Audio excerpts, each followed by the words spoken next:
মৰমৰ ছাত্ৰ-ছাত্ৰীসকল, আমাৰ আজিৰ এই ভিডিঅ'টোত তোমালোকৰ লগত আলোচনা কৰিম দশম শ্ৰেণীৰ সমাজ বিজ্ঞানৰ ইতিহাস খণ্ডৰ পাঠ অসমত ব্ৰিটিছ বিৰোধী জাগৰণ আৰু কৃষক বিদ্ৰোহৰ এটা বিষয় অসমত ব্ৰিটিছ বিৰোধী জাগৰণ।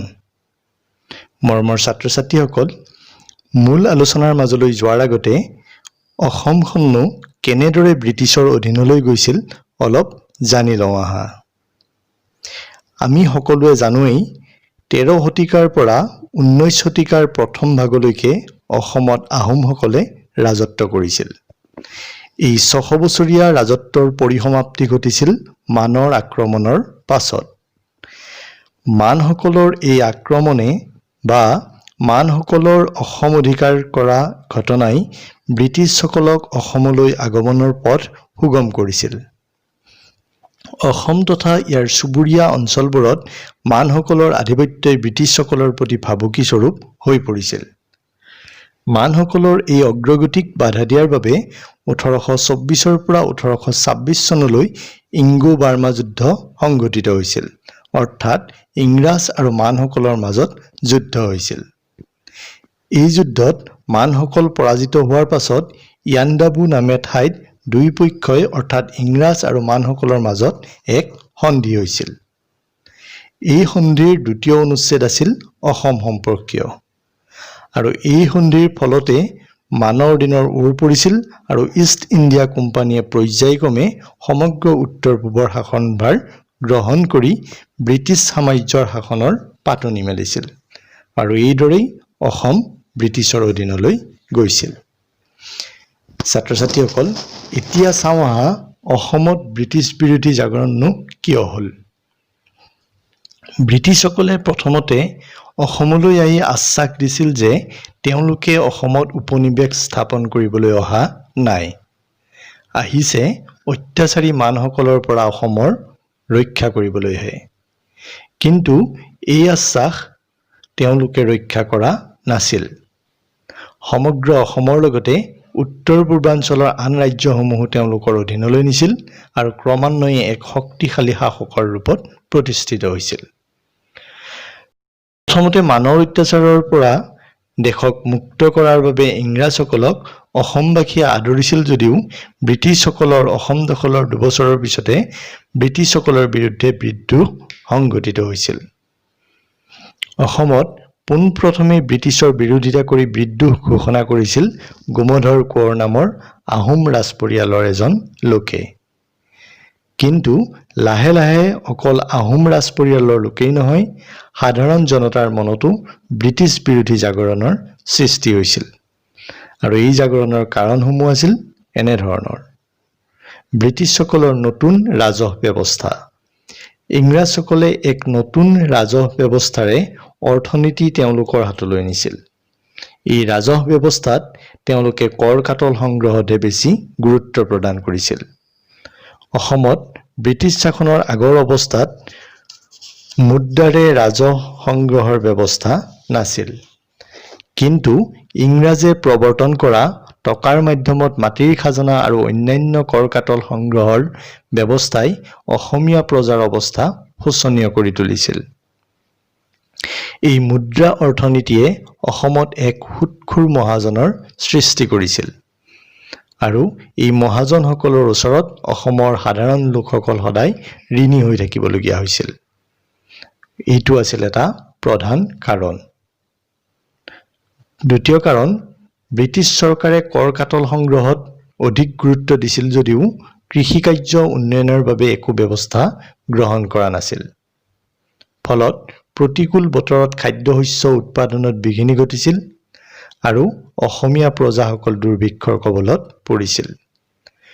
অসমীয়া প্ৰজাৰ অৱস্থা এনে পৰ্যায় পাইছিলগৈ যে মাক দেউতাকে এমুঠি অন্নৰ বাবে নিজৰ ল'ৰা-ছোৱালীক বিক্ৰী কৰিবলৈ বাধ্য হৈছিল, আৰু এই সমূহৰ কাৰণে সাধাৰণ জনগণ ব্ৰিটিছৰ বিৰুদ্ধে গৰজি উঠিছিল।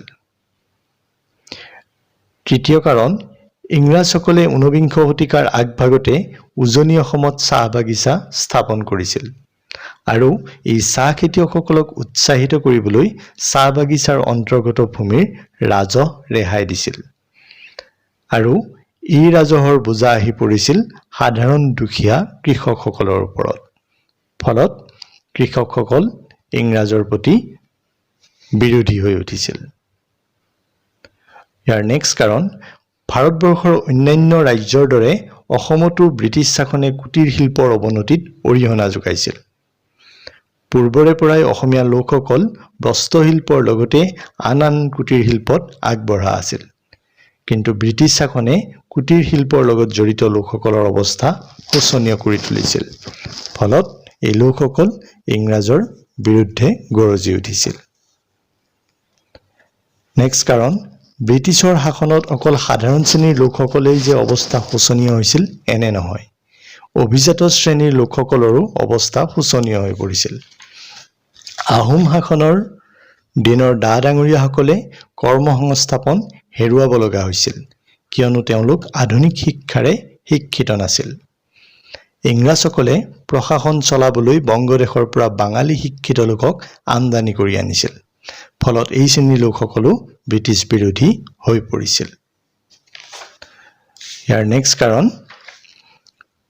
অসমীয়া অভিজাত শ্ৰেণীৰ যিসকল লোকে আহোম ৰাজত্বত ফুকন, বৰুৱা, ৰাজখোৱা আদি বিষয়বাব পাইছিল, তেওঁলোকক ইংৰাজৰ দিনত কিছুসংখ্যকক মৌজাদাৰৰ বাব দি ৰাজহ সংগ্ৰহৰ দায়িত্ব দিয়া হৈছিল যদিও বহুতো অঞ্চলত অসমৰ বাহিৰৰ পৰা, বিশেষকৈ বংগদেশৰ শ্ৰীহট্ট আৰু পশ্চিম ভাৰতৰ মাৰৱাৰ আদি অঞ্চলৰ পৰা বাঙালী আৰু মাৰৱাৰী সম্প্ৰদায়ৰ লোকক আনি দায়িত্ব অৰ্পণ কৰিছিল। আৰু ইংৰাজসকলৰ এই কাৰ্যই অসমীয়া অভিজাত শ্ৰেণীক বঞ্চিত কৰাৰ লগতে বিদেশীৰ অধীনত ৰায়ত হ'বলগীয়া অৱস্থাৰ সৃষ্টি হৈছিল। আৰু সেয়ে এই লোকসকল ইংৰাজ বিৰোধী হৈ পৰিছিল। তদুপৰি ইংৰাজসকলে 1843 চনত অসমৰ পৰা দাস প্ৰথাৰ বিলুপ্তি ঘটাইছিল। ফলত ব্ৰাহ্মণ, পুৰোহিত বা অন্যান্য অভিজাত শ্ৰেণীৰ লোকসকলে তেওঁলোকৰ খাত পাম তথা কৃষিকৰ্মত শাৰীৰিক শ্ৰম কৰা মানুহৰ অভাৱ অনুভৱ কৰিবলৈ লৈছিল। এই শ্ৰেণীটোৱে স্বাভাৱিকতেই সামাজিক মৰ্যাদা আৰু প্ৰতিপত্তি হেৰুৱাই নতুন শাসন ব্যৱস্থাৰ প্ৰতি অৰ্থাৎ ইংৰাজসকলৰ প্ৰতি অসন্তুষ্ট হৈ পৰিছিল। তেওঁলোকে নিজৰ কৃষিকৰ্ম বা অন্যান্য কাৰ্যত পূৰ্বৰ লগুৱা লিকছৰ দৰেই কায়িক শ্ৰম অৰ্থাৎ দৈহিক শ্ৰম কৰিবলগীয়া হোৱাত অপমানিত বোধ কৰিছিল। আনহাতে ইংৰাজ চৰকাৰৰ দাসত্ব প্ৰথা নিষিদ্ধকৰণে যে আহোম ৰাজত্বৰ লগুৱা লিকছৰ অৱস্থা উন্নত কৰিছিল এনে নহয়। ব্ৰিটিছে অসমত নতুনকৈ খোলা চাহ বাগিচাসমূহত বনুৱাৰ যোগান ধৰিবলৈহে অভিজাত শ্ৰেণীৰ কবলৰ পৰা এই শ্ৰেণীটোক মুক্ত কৰিছিল। তেওঁলোকৰ উন্নয়নৰ বাবে কোনো তাৎক্ষণিক ব্যৱস্থা গ্ৰহণ কৰা নাছিল। গতিকে এই শ্ৰেণীটো অৰ্থাৎ লগুৱা লিকছসকলো ইংৰাজসকলৰ প্ৰতি সন্তুষ্ট হোৱা নাছিল। গতিকে এই আলোচনাৰ পৰা ক'ব পৰা যায় যে 1857 খ্ৰীষ্টাব্দৰ পূৰ্বৰ প্ৰায় 3 দশক জোৰা ইষ্ট ইণ্ডিয়া কোম্পানীৰ শাসনে জনসাধাৰণৰ কোনো এটা শ্ৰেণীকে সন্তুষ্ট কৰিব পৰা নাছিল। ইংৰাজ শাসনৰ আৰম্ভণিৰ গোমধৰ কোঁৱৰ, পিয়লি ফুকন বা গদাধৰৰ বিদ্ৰোহ আছিল কেৱল আহোম অভিজাত ডা-ডাঙৰীয়াসকলৰ বিদেশী শাসনৰ বিৰুদ্ধে প্ৰকাশ কৰা অসন্তুষ্টি। এই বিদ্ৰোহসমূহ তেওঁলোকৰ মাজতে সীমাবদ্ধ আছিল। সাধাৰণ শ্ৰেণীৰ লোকৰ অংশগ্ৰহণ নাছিল। কিন্তু এই বিদ্ৰোহসমূহ দমন হোৱাৰ পিছৰ কালছোৱাত ইংৰাজ শাসনৰ বিৰুদ্ধে পুঞ্জীভূত অসন্তুষ্টি সৰ্বসাধাৰণলৈ বিয়পি পৰিছিল। ব্ৰিটিছ শাসন শোষণৰ বিৰুদ্ধে অসমীয়া জনসাধাৰণ জাগ্ৰত হৈছিল। মৰমৰ ছাত্ৰ-ছাত্ৰীসকল, আজি আমাৰ আলোচনা ইমানখিনি। ইয়াৰ পিছত তোমালোকৰ লগত আলোচনা কৰিম অসমত 1857 চনৰ বিদ্ৰোহৰ প্ৰভাৱ আৰু এই বিদ্ৰোহ অসফল হোৱাৰ কাৰণসমূহ। ধন্যবাদ।